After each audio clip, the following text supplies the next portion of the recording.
Fala galera, depois de uma semana bastante atribulada, estou aqui gravando para trazer para vocês o cumprimento de uma promessa. Eu havia prometido há algumas semanas atrás que ia fazer um vídeo react sobre o filme O Diabo de Cada Dia, estrelado por Tom Holland, o Homem-Aranha. E tá aí, esse é o vídeo, me acompanha e a gente vai entender um pouquinho mais sobre como escolhas, religião, fé, corrupção, devassidão podem transformar a nossa vida. Eu sou o Marcos Carvalho, criador deste canal, e eu quero te fazer dois convites hoje, rapidinho, para a gente entrar logo na análise deste filme sensacional que está lá na plataforma Netflix, O Diabo de Cada Dia, estrelado pelo Tom Holland. Os dois convites são o seguinte: o primeiro deles, já se inscreve aí no canal, já ativa o sininho das notificações para você receber as notificações de conteúdo que são lançados aqui nesse canal. E o segundo convite que eu quero fazer para você é o seguinte: nós passamos de 400 inscritos essa semana, depois que eu lancei o vídeo sobre o diabo que ri da nossa cara diariamente. Então a gente passou dos 400 inscritos. E eu quero te convidar o seguinte: divulga o canal, divulga esse vídeo, divulga os outros vídeos, convida seus amigos para a gente chegar aos 500 inscritos antes do final do ano. E eu te prometo, se nós chegarmos aos 500 inscritos antes do final de dezembro, antes de chegarmos em 2021, nós vamos ter a live dos 500 inscritos e eu vou sortear 2 livros. E eu vou dar as regras mais para frente, tá bom? Então esse é o segundo convite que eu estou te fazendo. Divulga o canal, chama seus amigos. Sem mais delongas, sem mais espera, sem enrolação, vamos falar sobre O Diabo de Cada Dia. Esse filme é baseado no livro O Mal Nosso de Cada Dia, do escritor norte-americano Donald Ray Pollock. Escreve personagens violentos, cheios de luxúria, incapazes de discernir entre verdade e mentira e tendo como pano de fundo a fé religiosa. Toda a história vai sendo preparada para nos apresentar o clímax da história e da vida de Arvin, o personagem de Tom Holland, o nosso querido Homem-Aranha. Mas eu vou falar sobre o Arvin mais à frente no vídeo, então me acompanhe até o final para você entender o que na verdade está acontecendo no desenrolar dessa história. Como é que eu quero falar dos meus afetos, de como esse filme me afetou? Eu vou usar alguns personagens para falar do que aconteceu dentro de mim, quais foram os sentimentos que eu tive, os afetos que eu tive assistindo esse filme. O primeiro personagem que eu quero trazer então para nossa análise é o Willard Russell, interpretado pelo Bill Skarsgård. Né? Ele vem a ser o pai do Arvin no filme. Ele é um veterano de guerra, chega lá naquela região daquelas duas cidadezinhas remotas, perdidas, onde todo mundo se conhece, todo mundo é primo de todo mundo irmão de todo mundo primos de segundo, terceiro grau, e ele acaba conhecendo Charlotte. Ele não tinha perspectiva nenhuma, conhece Charlotte, arruma um subemprego, como todos os homens dali, e eles se casam. E nasce o menino que vem a ser o Arvin. O Willard, ele chega traumatizado pela guerra e ele é um homem endurecido, um homem sem fé nenhuma. E já a Charlotte era uma pessoa que tinha muita fé. O contato entre os dois vai amolecendo um pouquinho e tornando o Willard uma pessoa até um pouco mais maleável, até um pouco mais, vamos dizer, humana. A Charlotte fica dolorosamente doente com um câncer. E aí acontece um fenômeno com o Willard que eu vou chamar aqui de o fenômeno da pessoa que se transforma no Deus dela mesma. Isso acontece ainda hoje. Quem convive no meio cristão evangélico, especialmente nos meios pentecostais e neopentecostais, já viu esse fenômeno.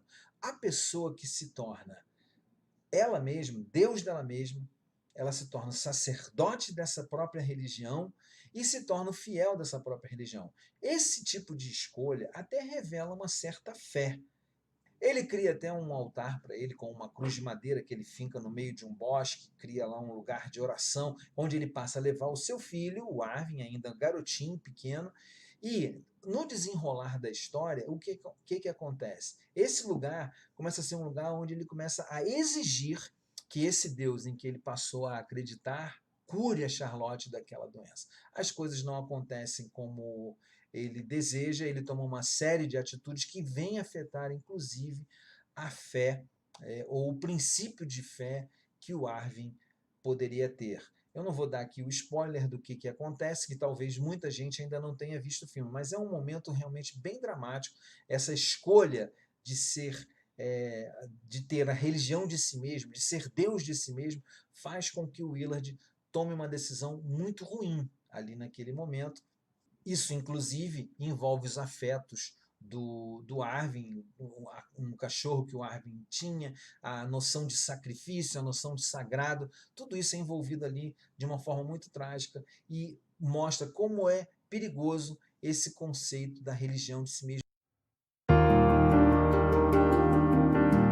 O segundo personagem que eu gostaria de trazer para a nossa análise é o pastor Roy Lafferty, na atuação do Harry Melling, que é muito conhecido da franquia Harry Potter. O pastor Roy Lafferty, eu cunhei para ele o termo de vendedor de milagres. Isso é um fenômeno que acontece ainda hoje. Na verdade, os anos 50 e 60, ele passa a sua vida peregrinando por várias cidades, pregando em várias igrejas e dizendo que ele é capaz de produzir milagres. Para isso, ele traz um pote cheio de aranhas que, num determinado momento lá da sua pregação, bem teatralizada, ele joga sobre a própria cabeça, dizendo que Deus o curou de uma fobia intensa que ele possuía de aranhas. Só que o vendedor de milagres, quando ele não se torna um cínico, quando ele é apenas uma pessoa que está desnorteada, enlouquecida por essa necessidade de provar que aquilo que ele vende como milagre realmente é milagre, ele acaba se perdendo. E é o que acontece com Roy. Ele toma a sua esposa, eles saem numa viagem, e eu não vou dar o spoiler aqui, mas ele tenta provar a ele mesmo que aquilo que ele dizia para as pessoas era uma coisa verdadeira. Roy leva sua ilusão ao extremo e acaba acontecendo uma tragédia com ele, com a sua família. O terceiro personagem é o pastor Preston, interpretado pelo Robert Pattinson, muito conhecido lá pela franquia Crepúsculo e que agora vai ser o novo Batman. Robert Pattinson aparece pouco em cena, não tem tanta presença assim, porém, algumas das suas falas, alguns dos seus momentos em cena, me fizeram lembrar de um personagem ou de alguns personagens, que eu costumo dizer que são os ícones religiosos, ou as estrelas da religião. No Brasil, a gente poderia até dizer que são as estrelas do mercado gospel. Essas pessoas se tornam assim por causa de uma profunda vaidade. É interessante que o Preston, ele vai para uma igrejinha do interior, mas você vê pela roupa, pelo carro, pelo comportamento, o quanto ele é vaidoso e o quanto ele se torna, por causa dessa vaidade, uma pessoa inalcançável, uma pessoa distante, uma pessoa, e aí é que mora o perigo, e foi isso que me cativou no filme, isso que mexeu comigo no filme. Uma pessoa que está acima dos outros religiosos do mesmo grupo. Esses estrelas, esses ícones da religião, eles têm uma outra característica além da vaidade. Eles agem com profundo desprezo pelos fiéis, especialmente pelos fiéis mais humildes. Eu já vi isso.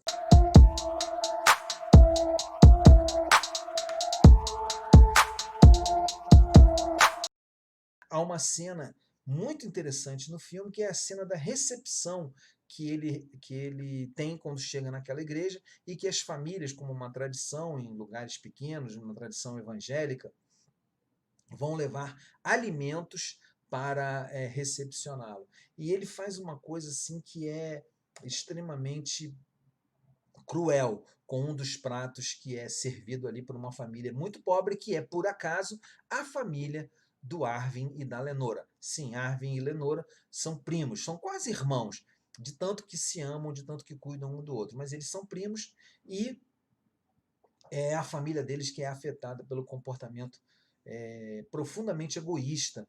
Eu dei uma pausazinha para beber uma água.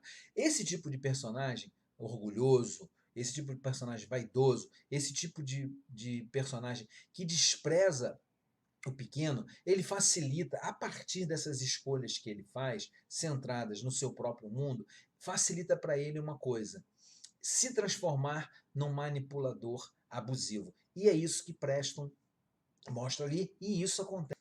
Agora, deixa eu só fazer um adendo aqui nesses três personagens. O que faz Preston pior do que Roy e Willard?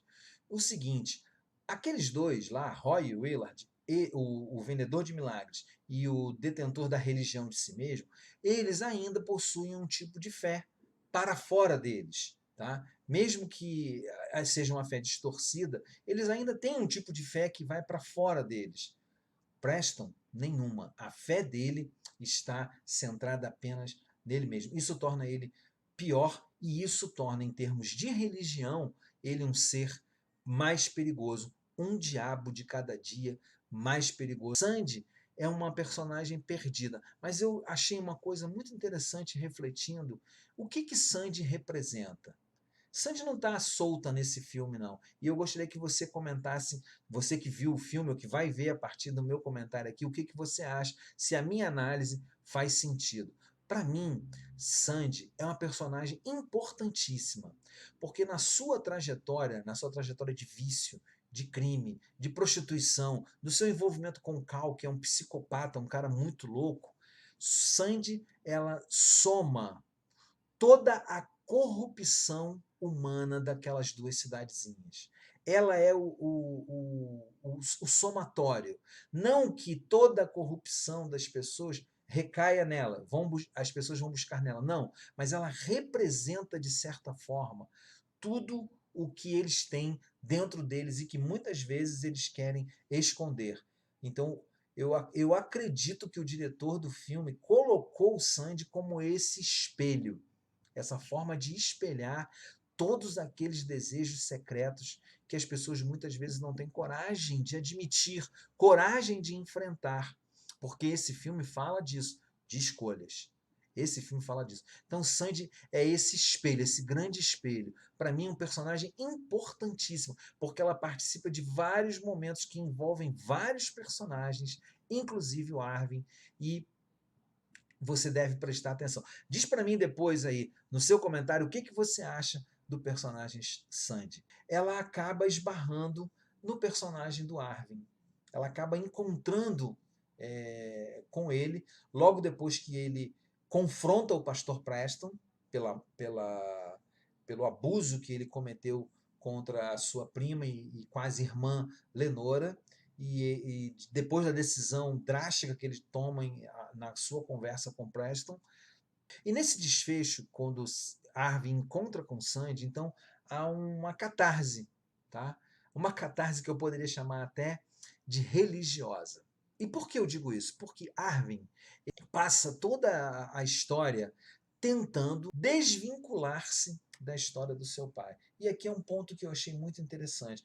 Como que nós, né, precisamos estar ligados nisso? Como que às vezes a gente fica atrelado à história dos nossos pais, à história da nossa família, e a gente não consegue se desligar. Arvin é aquele personagem que é marcado pela história trágica da sua família.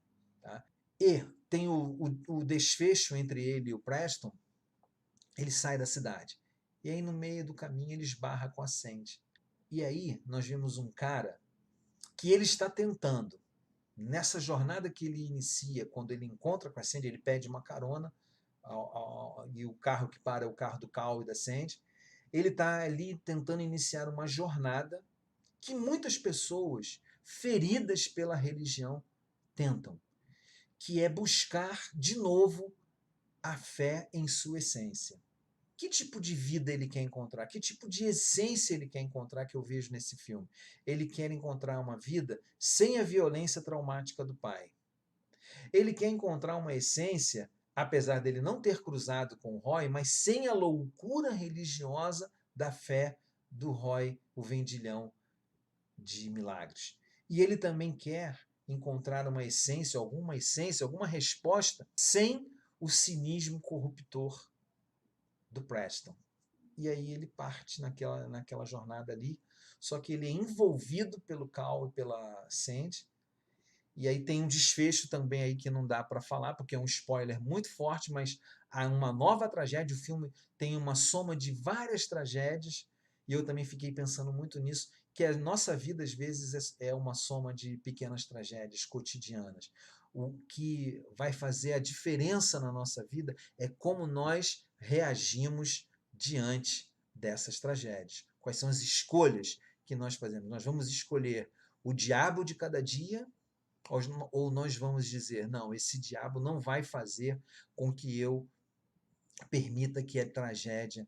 As pessoas disseram que gostaram do final da história, do final do filme, porque é como se houvesse uma justiça naquilo que Arvin faz. De certa forma, pode ser verdade. Porém, são tragédias. Porém, são escolhas.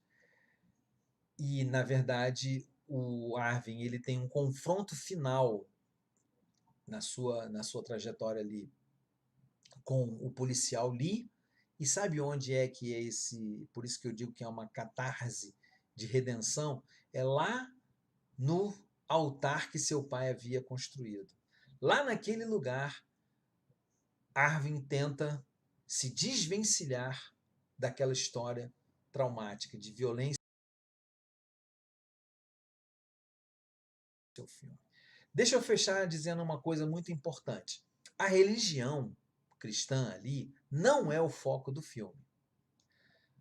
O foco do filme é como nós agimos na existência, é como nós agimos no dia a dia, é como nós agimos com o pé no chão, a partir das nossas experiências ou não com a religião. A religião não é o foco. Isso me leva a dizer para você que a religião em si, ela não é ruim. Ruim é o que nós, como o diabo de cada dia, fazemos com a religião. Quem vai escolher é você descobrindo quais são as forças que estão dentro de você e que te movem na existência e que te movem na vida. É isso que esse filme me ensinou. É um filme que vale super a pena. É um filme que tem uma história grandiosa sobre jornada e sobre escolha. O livro O Mal Nosso de Cada Dia está na Amazon. E se você quiser adquirir esse livro, eu vou deixar o link aqui, tanto na descrição do vídeo como no primeiro comentário fixado. Se você quiser adquirir o livro, você pode usar esse link. Você que chegou até aqui, muito obrigado. Se você não assistiu O Diabo de Cada Dia, assista. Se você assistiu e concorda ou discorda de alguma das minhas reflexões, deixa aí nos comentários, porque, como eu sempre digo, esse canal não tem razão de ser se você não fizer um comentário. E, graças a Deus, porque estamos perto de ter uma vacina para resolver essa pandemia, mas a pandemia ainda não acabou. Respeite as outras pessoas. Faça escolhas que respeitem as outras pessoas. Não seja um diabo andando por aí sem máscara, contaminando uma porção